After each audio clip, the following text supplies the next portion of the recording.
Now, President Joe Biden on his way here to San Diego. He's preparing to meet with world leaders from the United Kingdom and from Australia. And we're going to have team coverage on today's visit. Shannon Handy is live from Point Loma Naval Base, where President Biden will be speaking today. Dana Marie McNichol is at Shelter Island breaking down today's submarine deal. But first, let's go to CBS 8's Kelly Hessedal live at NES North Island, sharing what we know about the president's arrival today. That's right, and we're on the tarmac here at North Island, and President Biden is scheduled to arrive here sometime this afternoon. He's essentially using this base, though, as an airport, because once he arrives here, he'll be heading straight to Naval Base Point Loma, where most of his meetings will take place today. He'll be meeting with the prime ministers of both the UK as well as Australia. So if you take a look here behind me, you can see some activity is going on. They do have some markings here on the ground exactly where Air Force One will be pulling up. The nose of the plane there on the left. If you pan a little further down, they've got markings there where the stairs are going to be placed, and that's where President Biden will be exiting Air Force One. So we do have some video of him getting on Air Force One at Joint Base Andrews. Reporters were shouting a couple of questions at him regarding the recent collapse of the Silicon Valley Bank. He didn't respond to that. He is actually running behind schedule because of the remarks he made about that bank before leaving for California. The president trying to reassure the public there's not going to be another financial collapse, that we won't see another financial crisis like we did in 2008. He says the system is more resilient and the economy is growing. So once President Biden arrives here in San Diego, he's going to be packing in a full day, back-to-back meetings, with him meeting with both prime ministers at 1:30, then 30 minutes later delivering remarks to the media about that meeting, and then meeting separately with each prime minister after that.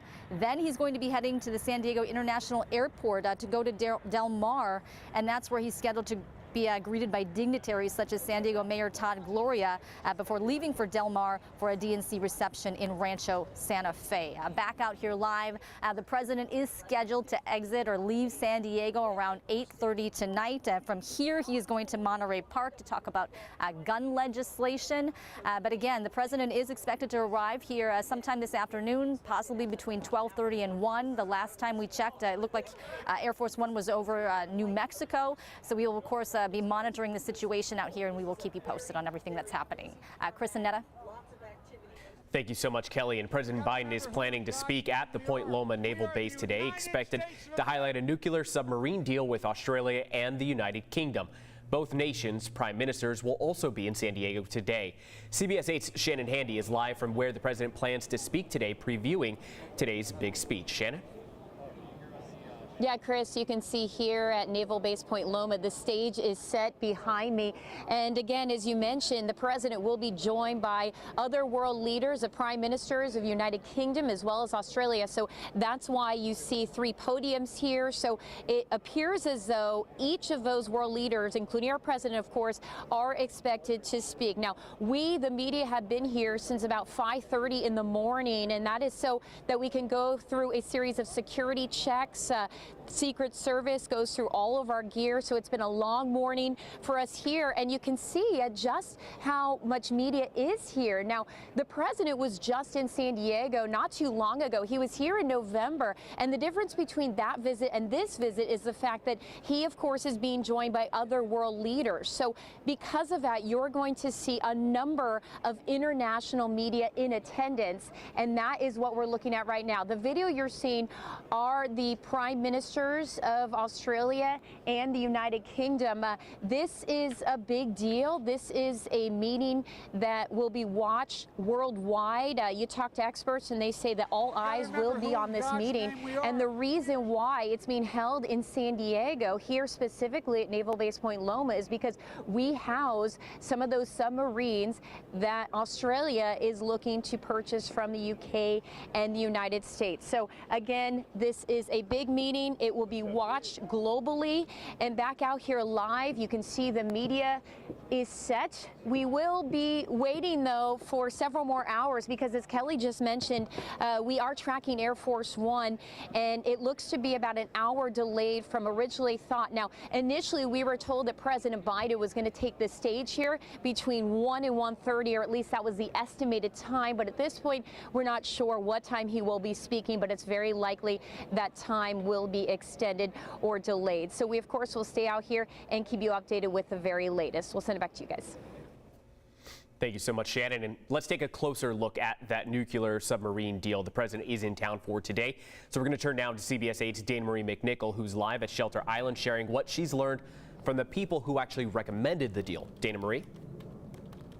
That's right. Good morning. We're learning more about what they're going to be discussing today, and this is all about a nuclear security pact with Australia, UK, and the United States. Now, they're going to be discussing a very important sale. Australia will be buying 5 nuclear-powered submarines from the United States as a way to counter Chinese military. Right now, the U.S. is in that security pact with those 3 countries, and security officials say this is a very hallmark movement towards U.S. cooperation globally. Now, this long-term plan is known as AUKUS, so AUKUS. So all of those 3 in this deal together. This long-term plan will work on artificial intelligence, quantum computing, cyber warfare, and missiles. President Biden is set to announce the next phase in AUKUS. It was originally set in motion back in 2021. Officials say shipyards in the United States will construct the first submarines, and then Britain will actually take the lead after that with next generation subs. So this truly is a collaboration, an effort of all 3 countries coming together. We spoke to the Vice President for International Affairs at the Aerospace Industries Association, Dak Hardwick. He calls this meeting critical for many reasons. It represents only the 2nd time that any nuclear fuel technology is going to be shared with another country. We already share it with the United Kingdom, but now this is another opportunity to share it with Australia. And again, this is something that many people are looking towards to see how they're going to come together. That next phase will be announced by President Biden and those leaders here in San Diego. Any further updates on this, you could always head to CBS8.com. I'm Dana Marie McNichol coming to you live from Shelter Island.